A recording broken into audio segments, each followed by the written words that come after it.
The political science professor, Professor Allen, had his students repeat the SS lessons word for word. A student who didn't seem to be listening mocked the professor. The professor heard him. Aling kalbo! Aling kalbo! Hey, who said that? Open your camera. Have you even memorized your lesson?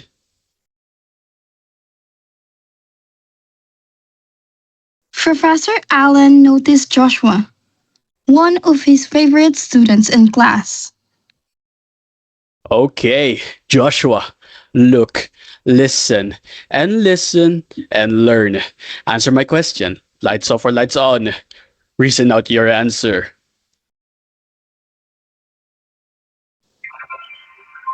Joshua didn't know the answer, so he gestured to Cedric. But he didn't know the answer either. While the professor was looking at the other students, he stacked Cedric and gave him the message.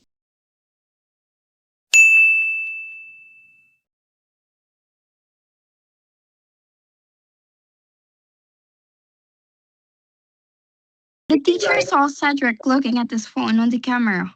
Professor Allen then called the attention of Cedric. You whistleblower. I'm not asking you, but if you wish to save others, then I'll give you the opportunity to save yourself.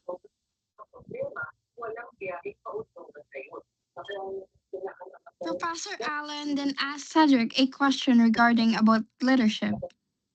So, Cedric, do you favor the Machiavellian style of leadership and how rallying is inconvenient in our society?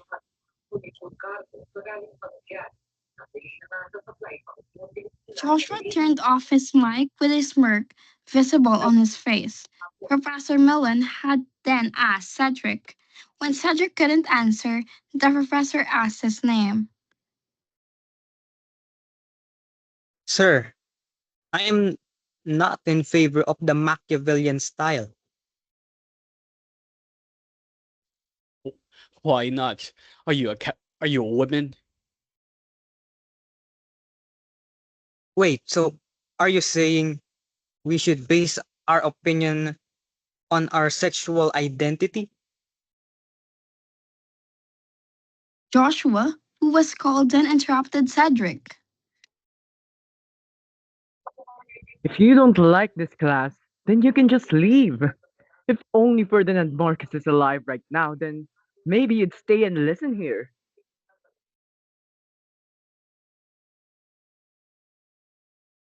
Cedric, in a state of anger, then responded to both the professor and Joshua.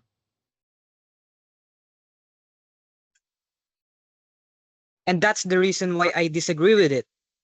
Machiavelli advocated upon the massacre and famine of the people upon learning the reality of the government. His teachings clearly shows manipulative actions and ruthlessness.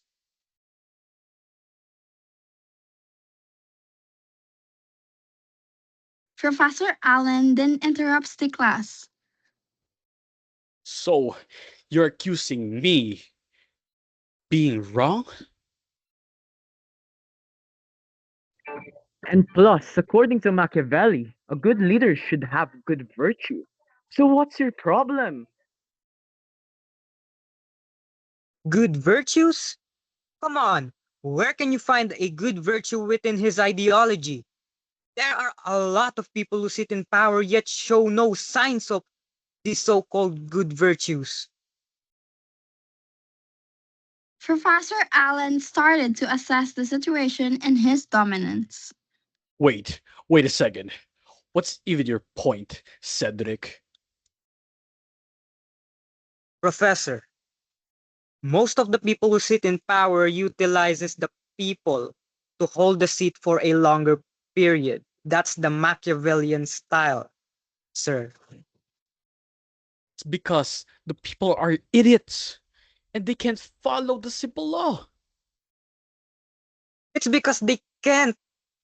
They cannot tolerate the misdeeds of the government.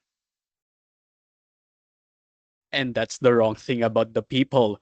They should follow by obedience instead of being a pain in the Pain? What pains more? Is the manipulation of the government ordained to the people. Well, there's nothing wrong with disagreeing on your opinion. There's nothing wrong about activism, don't get me wrong. If you have forgotten, Professor, the government did not make the Magna Carta for women, the protection of privacy and our rights. It is what the people fought for. All of those people were created. All of those were created because of the people being abused.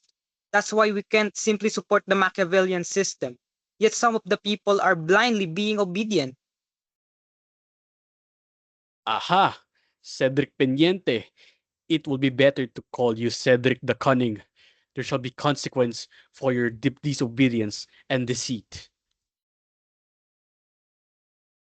Professor Allen said that Cedric had been absent for 15 days. So just one more interruption of my class, and you'll be dropped out from this university. What? 15? I've never missed more than 4 classes. In fact, this would probably have been my fifth today. All right, because I rarely read the attendance list. Every time I catch an absentee, I place 5 tally marks. If you have 5, then multiply it by 5. Now, how many absents do you have? 25? That's right. That means you're ahead by 10 because I only caught you missing 3 times. That's 3 times. When Professor Allen opened the attendance sheet to add a tally mark to Cedric for not answering every day, Cedric interrupted the class. But, sir, if you are going to give me a deduction for what I have stated that is correct, you should remove the absence you gave me. I cannot imagine how someone who is not in class can report for the lesson. Is that why you didn't understand the purpose of my lesson? What a wise curse. A student who doesn't even attend my class also decided to disagree on my lesson. That is enough, sir. That is enough. You can put all the tallies and your idiotic lessons that you want to put, but you have no right to insult me. I cannot stand your class anymore.